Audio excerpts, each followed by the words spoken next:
on the eve of his 100 days in office, President Biden gave a big speech yesterday, his first big speech, in fact, and the president delivered an address to a joint session of Congress, speaking to a socially distanced audience, and he laid out his $1.8 trillion plan for investments in healthcare, education, and the environment, highlighting the need for a substantial police reform.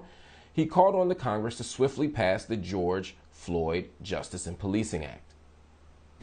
I know Republicans have their own ideas and are engaged in very productive discussions with Democrats in the Senate. We need to work together to find a consensus. But let's get it done next month, by the first anniversary of George Floyd's death.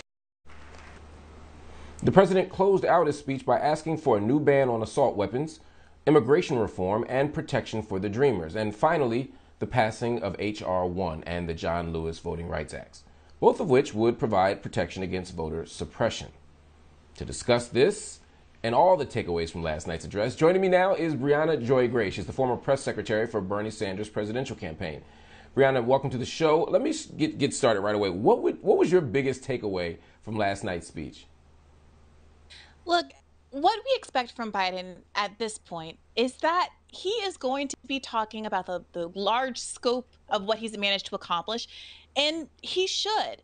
I don't think that it does anybody any good to pretend that the COVID relief, the ability to disseminate vaccines relatively quickly across the country and to start to return to some kind of normalcy isn't something that should be lauded. But what we also shouldn't forget is that normal before the pandemic was not adequate, especially in particular for members of our own community. And last night, Joe Biden did a very adept job of presenting the case for what he's done so far and talking in moderate tones that I think are going to be appealing to a broader swath of Americans than we're used to.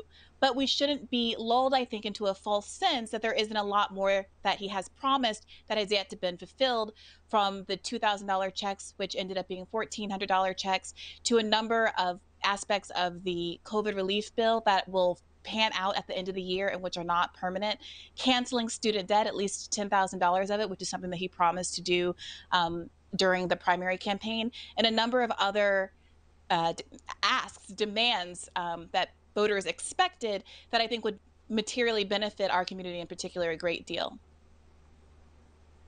President Biden ran saying that he would be the most progressive president ever.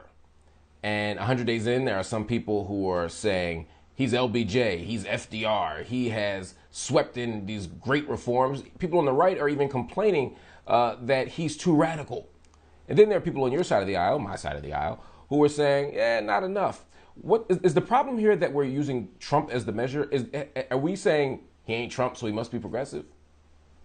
Yeah, I think that is definitely the case for a lot of people, especially a lot of people in the political commentariat, for whom the biggest problem of the last 4 years was that Trump was inconvenient and uncouth and, difficult to look at TV. He made America look bad.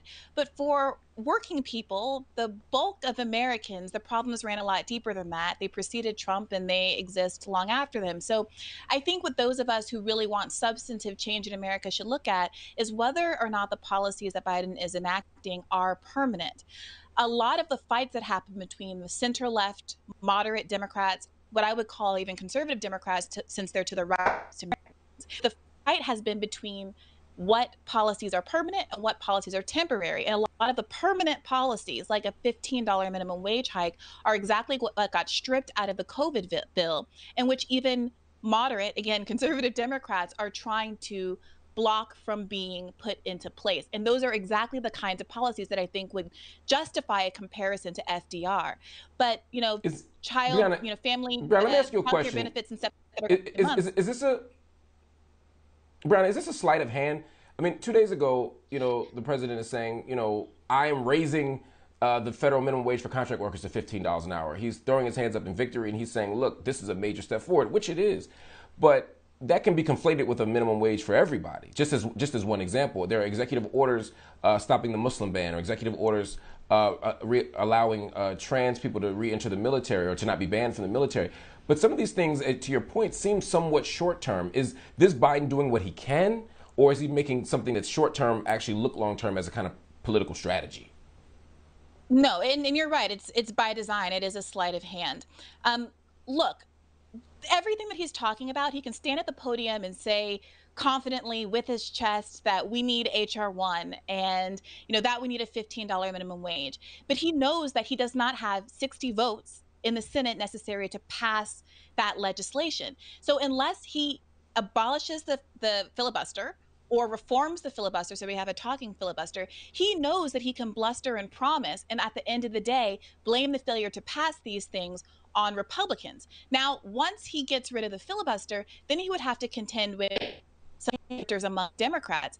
But even people like Kirsten Sinema and Joe Manchin are on the record supporting a minimum wage hike, and it is incredibly popular in their states and among Republicans. So what Joe Biden is able to do by not abolishing the filibuster is pretend to be a much more progressive president than he actually is, while still having cover and being able to go to his corporate donors, which he had more than anybody else in the primary, and say, "Actually, don't worry, it's okay. I'm just talking a big game. There's no way this is going to be passed."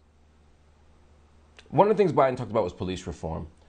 He has talked about the George Floyd Justice and Policing Act. He's talked about dumping money, hundreds of millions of dollars into community-based policing. For some people, that is the solution. For others, not so much. Defunding, abolition is the way to go. How do you sort of assess what Biden said, but also what his vision for fixing the policing problem in America is? If you want to know who Joe Biden is, I don't think there's much mystery. Just look at his 30-year record in office. It's called the Joe Biden crime bill because he wrote the damn thing. um, if you look at one of the most revealing moments of the last year, it was this leaked audio of a Zoom call that came out of a meeting that Joe Biden had with a number of civil rights leaders, icons in the community, from Al Sharpton to Sherlyn Ifill, Vanita Gupta, down and down the line. And when Sherlyn Ifill very wisely and patiently asked him to consider using executive orders to pass some aspects of the George Floyd Act, he reacted quite aggressively and defensively, said he wouldn't do it, that he didn't believe in using executive authority on some vague principle, and immediately pivoted to the idea that talking too much about this issue, talking too much about defund in particular, was going to ruin his electoral chances, and that was the priority. It was going to specifically lose him Georgia. That was the argument. Now, the people who got him two Democrats elected in Georgia care very much about that issue, but there is a history in our community of not necessarily demanding more for our vote. Getting the Republican out of office has been the bar, and I think that there's a connection between that unwillingness to really apply pressure to Democrats once they're in office and the continued dismissal or choice to ignore our communities in the long term. So if you, and I don't like grading. I know it was weird because I'm a college professor, but I don't like grading. But if you had to give this speech a grade for substance, what do you give it? I think the speech was good. My concern is that a speech is just words. It is not, by definition, substantive. And the better the speech is, frankly, the more concern I have that Americans aren't going to be willing to hold Joe Biden's feet to the fire. What we heard during primary season was, look, I know Joe Biden was one of the most conservative people in the Democratic pack.